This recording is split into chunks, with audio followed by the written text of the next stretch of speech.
when I was in college, I went to School of Visual Arts in New York City. And I actually, my major was illustration.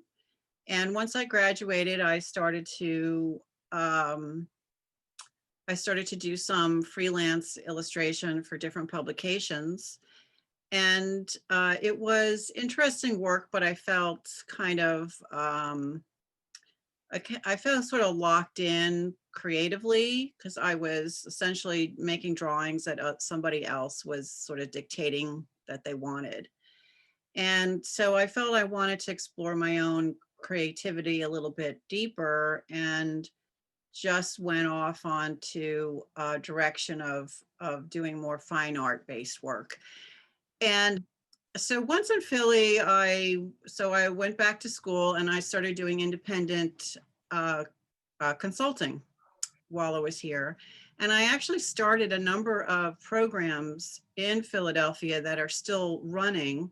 One has been running now for 20 years. It's an environmental art program at a local environmental arts center called the Schuylkill Center in Philly. And they had never had a professional art program there, and so that was something I started for them, and it's still operating. I don't run it anymore, but I left after about 10 years. Actually, I left once I started working at Rowan. I got to a point where I felt like I wanted to just commit all of my time to a single purpose, to a single mission, Mhm.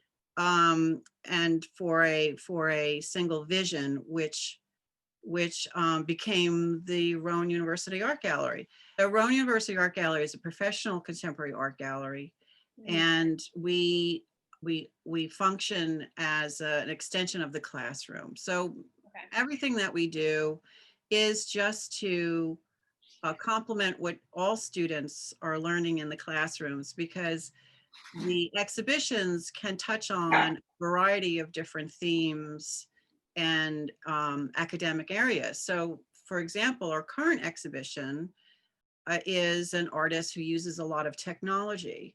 And the work is a combination of video installations, which are animations, digital animations, as well as virtual reality work, uh, augmented reality work, and but also paintings and drawings. So we do, though, also have a permanent collection, which is um, which is based on artists, women artists, mainly women artists from the 70s and 80s.